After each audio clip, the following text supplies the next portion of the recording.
the Battlegrounds, we're going to be covering Season 10 announcements for Demons. All of the many changes to Demons, and there's quite a bit.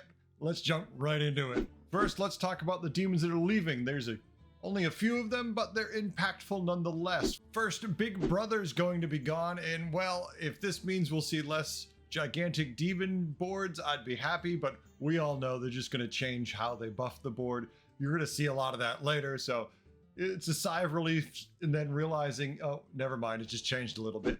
Tichondrius is gone. It was kind of like Tichondrius. Kind of sad he never really got a moment, it felt like. Furious Driver is gone. Cycling card that you never really knew if it helped make their boards that big. Archimond is gone. Well, nothing like digging for that card to prevent damage to yourself, and then at the same time making your spells cheaper. Don't worry, they get something else later. And Nether Construct is gone. Now this one kind of hurts a little bit. I like that buffing of the 4/4 permanently when you get cycle a few of these. Heaven forbid you're lucky enough to get the ability to buff and eat that shop and then spit the minion. Now we won't be seeing that from this particular minion anymore. Now when it comes to the demons that are changing, we have Baddie Terror Guard. Now this was a tier 6 8/4. After you cast a tavern spell, another friendly demon consumes a minion in the tavern to gain its stats. Now, gonna have the same ability, but gonna be tier 5 and a 6/2 stat line, which means we're gonna be seeing these sooner and we'll be seeing more of them. So it'll be interesting to see how this impacts the builds we've made with demons lately. I know oftentimes this would be the thing I was looking for, like just digging away, trying to get the Terror Guard, but now that you can get them earlier and more of them, it'll be interesting to see how it plays out. Now we're going to cover the demons that are staying, and oh my god, there are a ton of them, so I'm just going to kind of quick hit them. It will become painfully obvious to you that the majority of demons are staying when I go through this list. Wrathweaver, Ominous Seer, Picky Eater, Soul Rewinder, Mind Muck, Impulsive Trickster, Felemental, Floating Watcher, Keyboard Igniter, False Implicator, Imposing Percussionist, Malchazar, Prince of Dance, Tardy Traveler, Pilgrim, Famished Fellbat, and Mechajaraxxus are all staying. So as you can see, the lion's share of the demon tribe isn't going anywhere. They're all still here. All right, let's talk about the new demons, all the fun stuff we're getting. First, tier 4, 5/5 demon, Ashen Corruptor. After your hero takes damage, rewind it and give minions in the tavern +1/+1 this turn. They're going to make it so you don't take damage from your self-damage sources. It's going to make it so you're buffing the shop every time you prevent that damage.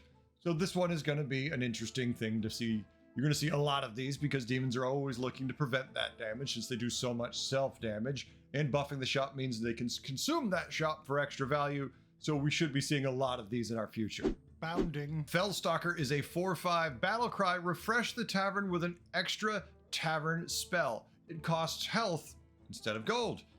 Not a bad card at all. It's going to be one of those things where you have to pay attention before you cycle it, because if you have something else you want in the shop, maybe don't play this till after you buy it. Go slower just a hair. At tier 5, we have the Shadow Dancer. This 5/3 demon is Death Rattle. Get a Staff of Enrichment. Obviously, the earlier you get this, the better. Start casting this spell and start buffing those minions you will consume later more and more. This will definitely add up. If someone hits this early, gets, say, a Titus with this, they can start buffing their shop to a very high degree, and this one will be very powerful for those late game consumption boards. Now, whether or not they keep it the entire game, this is one of those cards that you're probably going to play if you're lucky early. It's going to get fed because they're going to keep consuming minions in all the minions in the shop. It's going to get too big to get rid of, and if you can't find the spit spell, you're just going to have to suffer with it and keep it. But realistically, continuously buffing your shop using all the different ways that you're going to be buffing the spells you cast is not going to be a bad idea anyways, and keeping this to your end game state probably is going to happen anyhow. Fellfire Conjurer is a 7/6 demon dragon. At the end of your turn, your tavern spells that give stats grant an extra +1/+1 this game. Oh, what was that about buffing the spells you have? Yeah, just sitting on your board this is going to be buffing all the spells you cast. So yeah, if you have the Shadow Dancer with this, easy combo. Also, you could run a Drakari Enchanter with this. It's an end of turn effect, so why not buff your tavern spells buffs even more? I think we'll be seeing a lot of these two together in our futures. Jumping up to tier 6, we have a 6/6 Dream Inquisitor. Whenever you cast a tavern spell, deal 1 damage to your hero and give your demons +1/+1. Every spell you cast will buff your entire board of demons and will do damage to you. Now, you probably have ways to prevent that damage, and preventing that damage might buff things for you. So this one is going to be an interesting card. I think we're going to see a lot of these also. I kind of like the tier 5 setup, but I can definitely see myself splashing this in also. We'll have to play some games, obviously, to figure it out and see how it actually works when we synergize it all together and try to figure out what can actually fit on our board. All right, let's bring up the lesser returning trinkets. First, we have for 1 gold Glowing Gauntlet. Minions in the tavern have +3/+3. Easy tempo if you're falling behind, but otherwise not insane either. Rewinder Portrait is 3 gold. Get a Soul Rewinder and a Wrathweaver. Your Soul Rewinders also gain attack. This one is a lot of fun when you get it early. Just cycle a bunch of self-damage and enjoy. Yeah, we'll be seeing these. This is a pretty standard lesser trinket for demon boards. For 1 gold, Dalaran Cheese Wheel is minions in the tavern have +1/+1. Upgrades every 4 times you refresh. Now, since we have Malchezaar and we have the ability to roll, this certainly can work for some demon boards. There's a lot of interesting ways you can buff your demons with the new minions we've seen. So I don't know how many of these we can see, but let's face it, if you've got 3 golden Malchezaars and you have Cheese Wheel, or you want to make that happen, you definitely can buff up that shop a lot and then start eating it. It can work. I don't think we'll see many of those, but you know someone's going to do it because someone always does. Now we have a number of new lesser demon trinkets. We're going to start with 2 gold Impulsive Portrait. Get an Impulsive Trickster. Your Impulsive Trickster's death rattles target adjacent minions. Now this one is interesting. It sounds like I'm going to have to just take it what it sounds like, and that means whatever is on the right and left of your trickster is what they're going to get hit with for the death rattle.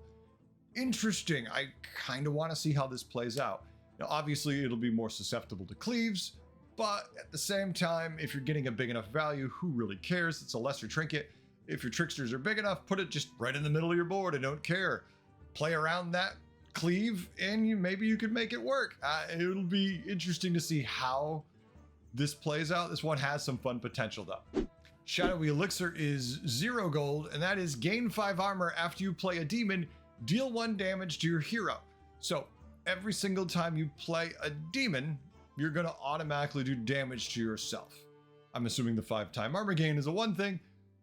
That is pretty good if you're going self-damage demons. It's just giving you extra triggers because you are guaranteeing at least 1 trigger of self-damage plus whatever sources you have of it, which means if you have minions that benefit from you doing damage to yourself, which you usually do, you're going to get extra value out of this, and it's free. This one feels very cheap. It'll be interesting to see how it plays out, but there's a lot of potential there. For 3 gold, Felemental Portrait, get a Felemental. Your Felementals also trigger on death rattle. You want to buff your shop permanently? Play it, get the battle cry, and then leave it on your board and let this thing buff it. And for death rattles, has some fun potential, definitely for consuming that shop. For 1 gold, Implicator Portrait, get a false Implicator. Your demons always consume the highest health minion in the tavern. It's interesting, that one, because obviously eating the lowest stat minion is bad, but at the same time, you never know what it's going to eat when you freeze that shop. So if you have a triple lined up, you can be really annoyed when it eats it. And now you might not mind freezing that shop because it'll still give you the triple because you know it's not going to eat the minion you need it not to eat. Because of the wording on this, it's going to eat whatever has the highest health. And if that's isn't the minion you want, that's great. Now you can freeze the shop, it'll eat the highest health minion, and you can still go buy the one you want, assuming it's not the highest health minion. Wax Imprinter is 0 gold. At the start of each turn, gain 2 gold and take 2 damage if possible. Interesting. I like this one a lot. So first, it's just 2 extra gold a turn, right? and you're going to take 2 damage if possible. So if it'll kill you, you won't take that damage. That's an interesting thing they tagged on there, because you definitely can kill yourself playing demons. You know, honestly, I kind of feel like it should just kill you, because if it did kill you, you're gonna learn from that mistake. We've all done it where we've played a self-damage card and lost a game. And once you do that, you typically don't do it again, because it sucks. It teaches you the hard way really fast. For 2 gold Bazaar sticker, 1 tavern turn costs health instead of gold to buy. Not bad. Cheap. Don't have to put a Bazaar dealer on your board. I like that. For 2 gold Pilgrim sticker, 1 demon each turn costs health instead of gold to buy. Same deal. It's cheap. It's not bad. You're going to get to buy a demon. It's going to cost health. But hey, once again, if you have ways to prevent self-damage, who cares? Feels good. Now for the returning greater trinkets. These are the ones we've already seen in the past, but they're here again. We have for 6 gold Fellbat Portrait, get a famished Fellbat. The tavern always has 7 cards. Obviously, if you've buffed up your shop a whole lot, even at 6 gold, this is going to be worth it. So why not? For 3 gold, Mecha Jiraxis sticker, get 2 random magnetic mecha demons at the start of each turn, get 2 more. I mean, this is not expensive. Some of the magnetic demons are very good, so it's kind of worth it, but at the same time, there's so many good greater trinkets. I have to be offered some that really just aren't working with the build I want for this to seem good, but we'll play some games and feel it out. For 2 gold, the Eye of Sargeras, every 4th card you buy costs health instead of gold. Not a bad one. You kind of have to really pay attention to what you're doing with this, because if you get it in the wrong order, you're just wasting the benefit. It's like, oh yeah, it costs health. Well, I'll prevent that damage, so it's not a big deal. It's like, but I could have bought a more expensive thing because it's cards. So there are spells that can cost significantly more than what a minion would cost out of the shop. So you need to really pay attention if you take this to what order you're buying things in. For 5 gold, Dalaran Cheese Wheel minions in the tavern have +2/+2 upgrades every 4 times you refresh. This one is a good one if you're doing that silly build where you're rolling a whole lot. It's gonna buff that shop up, it's gonna make it nasty, and you're gonna consume it all, so it can be good, but it's 5 gold, so you have to know you're able to do this build. Nether Pendant is 2 gold, minions in the tavern have +1/+1, upgrades every 4 times your hero deals damage outside combat. Well, if you're doing a self-damage build and you want to consume shops, there you go. Cycle a bunch of cards, do a lot of damage to yourself, prevent it, hopefully, and then eat bigger minions. It definitely is a build that can work, and it's a really fun one once your shop has been buffed up enough and you're eating just massive stats. And now it's time to cover your new greater demon trinkets, and there's so many of them. Let's start and end with Sathara sticker for 4 gold. After your last minion dies each combat, summon your first demon that died with its maximum stats. Now, is this good? Well, that depends, because it's only when your last minion dies that you summon out this minion. So obviously, if your first minion that died was a gigantic trickster, and you summon it back out, it's good if it's big enough to win you the fight, but its death rattle isn't doing anything for you either. So it really has to be something impactful. This is where we'll probably see all type minions come in, because if you can have them die first, have, say, death rattles, reborn, stuff like that, and then it just summons it back out again as the last thing, now you'll get to benefit from all those things again. Has some potential. I'm sure we're going to see some crazy, unusual builds with this. At the same time, it's more of a last gasp thing to me if you're not going that angle. So you definitely make sure whatever that perfect minion is, you get that to be your first thing to die every time. That's it. That's demons. That's everything. That is all the new stuff we've got. That's the stuff leaving, all the changes. What do you think about demons? They're very functionally the same, with just some new cards doing slightly different things, which overall is how most of these reworks are going. So it'll be interesting to see. What do you think? Are you excited? Please let me know in the comments, because I genuinely want to know what you think about these. I love the ideas, the thoughts that people have that never even crossed my mind when they're like, well, you can do this, this, and this. And I'm like, never even considered it. Let me know. I really do want to hear. Thanks again for watching all. I hope you had a good time, and I hope you learned a few things. I'll catch you in the Battlegrounds. Later.